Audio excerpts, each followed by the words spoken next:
जी भाई, मैं आपसे जानना चाहूँगा अहमद भाई, मुझे जैसे भाई ने बताया फैमिली बीच में आई, प्रॉब्लम्स आते हैं, सबकी लाइफ में आते हैं। आप लोगों ने एक ऐसा स्पोर्ट चुना, जाहिर सी बात है घर वाले डर जाएंगे, अम्मी डर जाएंगी, अब्बू डर जाएंगे, बहन भाई होंगे। आपको ये ख्याल कब आया कि छोटे भाई बहनों को उठा के पटखा आपने बचपन में, और वहीं से उनको नज़र आ गया कि ये रेसलर बनेगा और आपको भी समझ आ गई कि बनना पड़ेगा, या कुछ और नज़र आया आप? जी बिल्कुल, देखिए बचपन में तो बंदा पिलो के साथ, तकिए के साथ और पता नहीं अपने कपड़ों के साथ और अपने जहाँ सोता है बिस्तर में उसके साथ उछल कूद करता ही रहता है। ठीक है, इस तरह देखते देखते जब मैंने देखा REW कि यहाँ कंपनी है अपने पाकिस्तान में और कराची के अंदर, तो फिर मैंने इन्हें ज्वाइन किया। और फैमिली की बात है तो जाहिर सी बात है, देखें इंजरीज सिर्फ मैच के दौरान ही नहीं, इंजरीज ट्रेनिंग के दौरान भी आती हैं।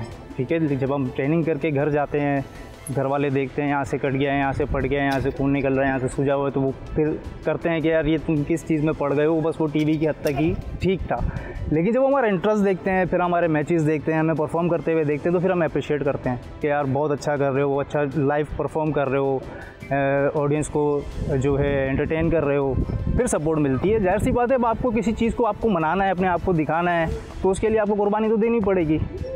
अच्छा, अब जो दोस्त यार हैं या घर में अगर भाई बहन हैं, वो तो फिर वो चौड़े होके फिरते होंगे गली कूचों में कि अपना भाई रेसलर है, माशाल्लाह पाकिस्तान को रिप्रेजेंट कर रहा है, तो वो तो कहीं भी फड्डे ले लेते होंगे आपके नाम पर, ऐसा होता है या नहीं? नहीं, ऐसे तो फिर ये तो फिर आपने वही बात कर दी, आप बेल मुझे मार रही। हमें जो है, हम ट्रेनिंग करते हैं रिंग के अंदर परफॉर्म करने की। ठीक है, हम जो है स्ट्रीट फाइट की ट्रेनिंग नहीं करते, वो तो एक फिर अलग ही चीज़ हो जाती है। हमें रिंग में किस तरह परफॉर्म करना है सामने वाले फाइटर के साथ, जाहिर सी बात है वो भी अपनी ट्रेनिंग करके आया होता है। वो हमारे साथ सामने जो भी खेलने वाला होता है वो हल्का तो नहीं होता। हमें ये तो नहीं समझना कि हाँ भाई वो बिल्कुल ही ऐसे उठ के आ गया, मुँह उठा के और वो हमारे साथ खेल लेगा, लेकिन हमें वो सब सोच के करना है कि भाई उसकी भी मेहनत है, उसकी भी ट्रेनिंग है। जैसे कोई बाहर से खेल के आया हुआ है, जाहिर सी बात है जब बाहर से खेल के आया होगा उसका एक्सपीरियंस और ज़्यादा होगा, हमसे उसकी ट्रेनिंग और ज़्यादा होगी, टेक्निक्स अच्छी होंगी, टेक्निक्स अच्छी होंगी, लेकिन रिंग में उसकी जो है फुट स्टेप जो है वो ज़्यादा बेहतर होंगे, तो उस हिसाब से फिर हमें ट्रेनिंग करनी पड़ती है। अच्छा, ट्रेनिंग कितनी मुश्किल है इसकी और क्या क्या करना पड़ता है इसकी ट्रेनिंग? ट्रेनिंग देखें, सिर्फ रिंग की ट्रेनिंग नहीं है, आपकी फिजिकल ट्रेनिंग है। ठीक है, रिंग की ट्रेनिंग है, आपकी डाइट है, मतलब आप फ्लेक्सिबिलिटी है आपकी, जो आपको मतलब रिंग में जितनी भी आप, चाहे आप जिम में ट्रेनिंग कर लें, फिजिकल ट्रेनिंग कर लें या रिंग के अंदर कर लें, बहुत टफ है, इतना ईजी नहीं है। जब हम कोई वीडियो डालते हैं, अपनी कोई शॉर्ट डालते हैं, लोग हमें पूछते हैं यार ये तो फेक है, ये तो स्क्रिप्टेड है। हम एक ही चीज़ कहना चाहते हैं, भाई अगर आपको ऐसा ही लगता है आप आ जाओ, ज़्यादा नहीं, 3 दिन हमारे साथ ट्रेनिंग कर लो, आपको पता चल जाएगा। लड़ लो, इतना फेक लड़ने की बात तो बहुत दूर की है, 8-8 साल हमें ट्रेनिंग में लग गए, फाइट तो बहुत दूर की बात है, सिर्फ ट्रेनिंग कर लें हमारे साथ, पता चल जाएगा कितना स्क्रिप्टेड है और कितना फेक है। अच्छा, ये बताएं, मेरे जैसा गरीब आदमी अगर इस फील्ड में आना चाहता है तो कितना ज़्यादा उसका जो है वो खर्चा होगा? क्या मतलब महंगा भी है या नहीं है? नहीं, ज़रूरी नहीं है आप इसको महंगा बोले, आपके अपने पर डिपेंड करता है। देखें, आप हेल्दी चीज़ें खाइए, जो घर में बनती हैं हेल्दी चीज़ें, मार्केट में भी मिलती है, ज़रूरी नहीं कि आप महंगी चीज़ें लेके खाएं, प्रोटीन के सप्लीमेंट्स एंड प्रोटीन के डब्बे हो, ज़रूरी नहीं है, आप नेचुरल हेल्दी चीज़ें खाइए। चिकन है, एग है, जो आपको आसानी से मार्केट में मिल जाती है, जो आपके घर में रोज़मर्रा की ज़िंदगी में बनता है, आप उसमें से लेके खाइए, कोई मसला नहीं है। अब तक कितने टाइटल जीत चुके हैं? सर मैं तकरीबन 3 टाइटल जीत चुका हूँ, ROS और ईस्टर्न और फाइट और डाइट। और कितने हारे हुए हैं? ये नहीं बताएंगे। जहाँ देखें, हार और जीत के वजह से फाइट है ही नहीं ना। ठीक है, मैदान में जब 2 लोग उतरते हैं, उसमें से एक को हारना है, एक को जीतना है। अच्छा, जीतने के बाद क्या सोचते हैं, हारने के बाद क्या सोचते हैं, दोनों चीज़ें ज़रा बताएं। हारने के बाद ये सोचता हूँ कि और मेहनत करनी है, जीतने के बाद ये सोचता हूँ कि दूसरों के लिए भी मेहनत करनी है, यानी और लड़के जैसे हमारी पाकिस्तान में और टैलेंट है, वो करना चाहते हैं, मेरा दिल करता है कि मैं उनको सिखाऊँ, वो आए मुझसे सीखें, कोई मसला नहीं है। जीतने के बाद तो यही होता है कि यार हमारे जिस तरह हम यहाँ खेल रहे हैं, हम भी देखें कि यार हमारा जो है जिसको हमने ट्रेन किया है उसकी परफॉर्मेंस भी तो हम देखें ना। तो जीतने के बाद ये होता है कि यार हम कुछ करेंगे औरों के लिए भी। हारने के बाद ये होता है कि यार लगता है शायद कोई कहीं की कमी है, तो और मेहनत करनी चाहिए। अच्छी बात है। अच्छा, ये बताएं, जब फाइट हो रही है और बहुत ज़्यादा गहमा गहमी हो गई है, ज़ाहिर अब दोनों ही जीतने के लिए लड़ रहे हैं, तो कभी उस बीच ऐसा ख्याल तो नहीं आया, कभी एक डर सा हुआ हो कि यार कोई इंजरी ना हो जाए, ये ना हो जाए, कोई ऐसे ख्यालात आते तो नहीं है? देखिए, ख्यालात आते हैं, लेकिन हमारी ट्रेनिंग जो है इस लेवल की होती है कि हमें फिर जब हम रिंग में उतरते हैं वो ख्याल हमारे से चला जाता है। हाँ। हमारा सिर्फ एक ही ख्याल होता है कि हमें जीत के जाना है। आप जितनी ट्रेनिंग करते रहेंगे ना, उतना आप अपने आप को परफेक्ट बनाते रहेंगे, फिर आप ये भूल जाते हैं कि आपको हारना है, फिर आप ये सोचते हैं कि आपको सिर्फ जीतना है। आपकी ट्रेनिंग आपको परफेक्ट बनाती है। डिपेंड करता है कि आपने कितनी मेहनत की है उस चीज़ पे। रिंग में उतरने के बाद या रिंग से पहले जो आप जिम में मेहनत करते हैं या जो आप रिंग के अंदर मेहनत करते हैं, आपके ऊपर डिपेंड करता है कि आपने किस तरह की ट्रेनिंग की है। लेकिन जब आप रिंग में उतर जाएंगे तो फिर आपका एक ही गोल है कि भाई जिसके साथ मैं खड़ा हूँ मुझे उसको मात देनी है। उसको मात देनी, ज़बरदस्त, बहुत अच्छी बात है। अच्छा देखें, क्योंकि बहुत सारे गेम्स ऐसे हैं पाकिस्तान के अंदर जिनका स्कोप नज़र आता है, ठीक है ना, एक अरसे से नज़र भी आ रहे हैं कि वो ज़्यादा जो है वही देखे जाते हैं, वही खेले जाते हैं।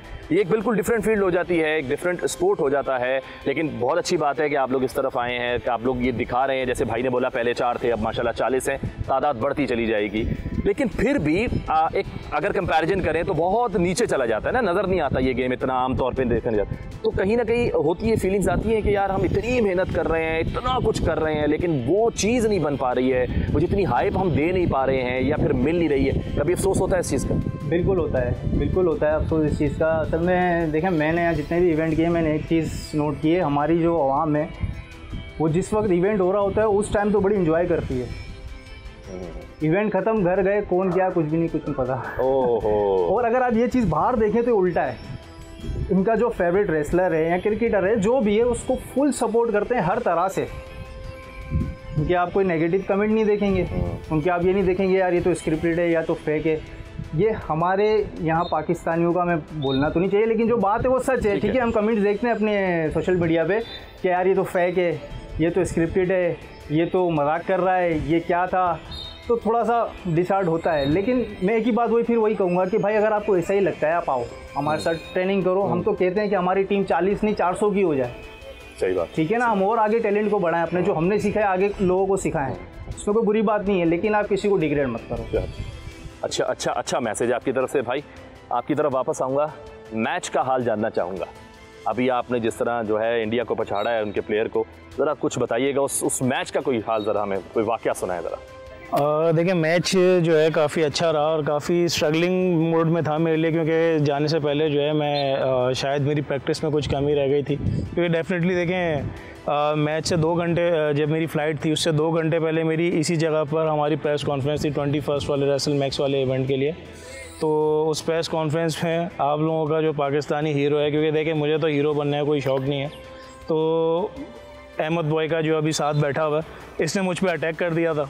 तो आपका हीरो शायद चाह नहीं रहा था कि मैं इंडियन को हराऊं, तो मेरी वहाँ कंडीशन इस तरह की रही नहीं थी कि मैं उससे लड़ पाता। लेकिन खैर उसने काफ़ी अटैक किया, मैंने भी कमबैक मैच में किया। और सबसे अच्छी चीज़ ये थी कि वहाँ की ऑडियंस मेरे फुल सपोर्ट में थी, जबकि पूरी हिंदू ऑडियंस थी, तो पूरा जो है वो जो है मेरे सपोर्ट में थी। और 2 दफ़ा तो उसमें जो इंडियन था उसने मुझे जो है वो लो ब्लो मारा, जो अलाउ नहीं होता। तो ऑडियंस ने खैर वो सारा कुछ देखा, मैंने भी खैर वो उसको काफ़ी मारा, लेकिन उसने जो है वो मेरी शीशा जो है कमर पे वो तोड़ा, जिससे जो है मैं काफ़ी वो डैमेज हो गया था। फिर उसके बाद वो पूरा उसको स्क्रैच किया, जो मेरी जो डैमेज वो स्किन थी।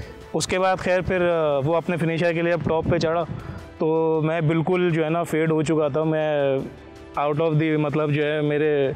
लेकिन बस ये है कि वो एक चीज़ मेरे अंदर है, जो बीइंग अ पाकिस्तानी और बीइंग अ पठान जो चीज़ मतलब वो कंटिन्यू रख सकती थी। जो जब मैंने सही से आंखें खुली, वो कॉर्नर पे चढ़ा था, तो मैंने उसको अपना फिनिशर उसको जो है टॉप रोप से जब मारा, तो उसके बाद मैंने जब पिन कर दिया, तो क्योंकि देखें एक तो ईद का दिन था जब ये इवेंट था, तो वैसे ही जो है एक मुस्लिम के लिए जो है तो ये ऐसे दिन हारना तो वैसे ही, और पेरेंट्स से दूर इतनी मेहनत मैं किसके लिए फिर वो करने गया था, तो वैसे ही पेरेंट्स नाराज़ थे कि तुम जो है ईद हमारे साथ नहीं कर रहे हो।